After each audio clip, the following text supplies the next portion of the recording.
സാധനം എന്താണെന്നറിയോ? സിമ്പിൾ.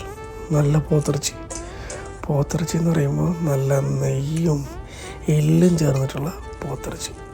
ഈ സംഭവം ഉണ്ടെങ്കിൽ ഒരു 80% അവിടെ കഴിഞ്ഞ്. പിന്നെ ബാലൻസ് ഉള്ള പരിപാടി, കുറച്ച് ഉള്ളി ചെറുതായിട്ട് അരിയുക, പിന്നെ ഗാർലിക്, ജിഞ്ചർ, ചില്ലി ഇത് രണ്ടും ക്രഷ് ചെയ്ത് അതിൻ്റെ കൂട്ടത്തിലിടുക.